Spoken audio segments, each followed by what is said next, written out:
It happened at a dinner party our friends Mark and Olivia were hosting. One of those warm, buzzing evenings where the wine never stopped flowing, and every conversation carried a hint of laughter. My husband, Daniel, sat across from me, calm and composed as always. He had this rare ability to listen more than he spoke, to make others feel seen without ever needing to compete for attention. But that night, something inside me felt restless. Maybe it was a Chardonnay. Maybe the way Olivia's husband could make her laugh so effortlessly. Or maybe I was simply tired of being a quiet couple in a room full of louder ones. When the talk turned to funny stories about partners, snoring, forgetting anniversaries, small domestic blunders, someone looked at me and said, "Come on, Emma, Daniel's too perfect. There's got to be something." Everyone's eyes were on me. It felt like a spotlight I didn't know I wanted until it found me. I smiled, half embarrassed, half thrilled, and said with playful tone, "Oh, trust me, he's perfect, until you ask him to fix something. You'll be waiting till Christmas." Laughter filled the table. Daniel smiled politely, but I kept going, feeding off energy. And his cooking? Let's just say, he once managed to burn water. That one landed big. Louder laughs, gasps, even applause. But the laughter echoed strangely in my ears, hollow and sharp. When I looked back at Daniel, his smile hadn't quite reached his eyes. Then Mark joked, "Come on, Dan, defend yourself." Daniel looked up, still calm, still quiet. "I'm fine," he said. "She's right. I'm not great at fixing things." Then he paused, his gaze steady on mine. "Except when it's something broken between us. But even then, she'd rather laugh than talk." Silence swallowed the room. The only sound was the hum of the fridge. Olivia tried to steer the conversation elsewhere, and Mark refilled glasses, but it was too late. His words lingered in the air, thick and undeniable. I forced a laugh, pretending it didn't sting. "Don't make it so serious," I said, but my voice betrayed me, cracking right in the middle.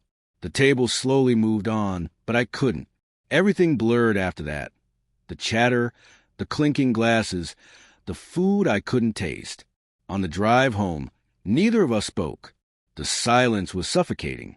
When we got inside, Daniel filled a glass of water and said quietly, "I don't mind being the joke, Emma, but tonight it felt like I wasn't your husband. Just a punchline." I crossed my arms, defensive. It was just a joke. Everyone does it. He nodded.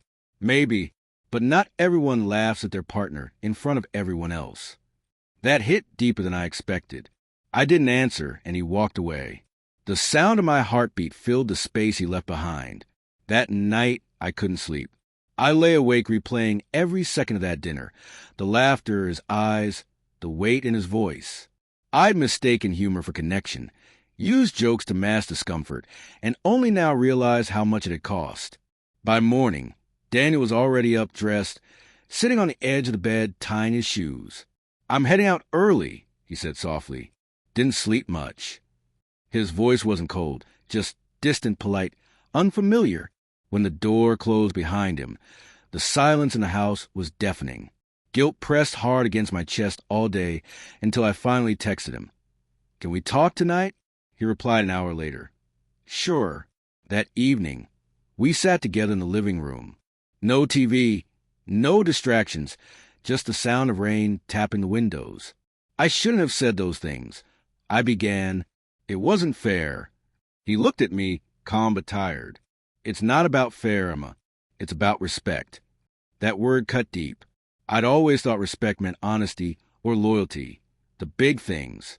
I'd never thought about it in the small ones, like the way I spoke about him in public. "When you laugh at me in front of others," he said, "it doesn't just tell them something, it tells me something too. That my flaws are a joke. I didn't mean to hurt you." "I know," he said, "but intentions don't always erase the impact." I stayed quiet.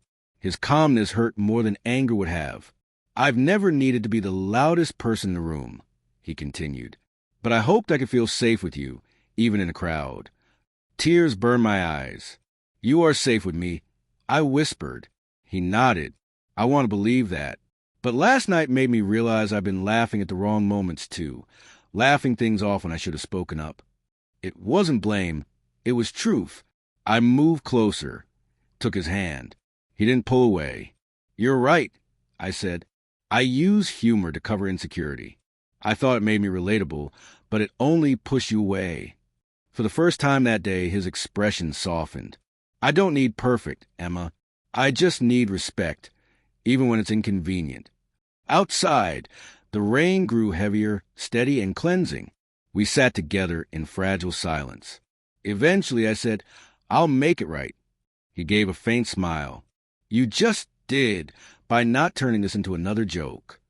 That night, when we finally laid down, the distance between us didn't feel so wide.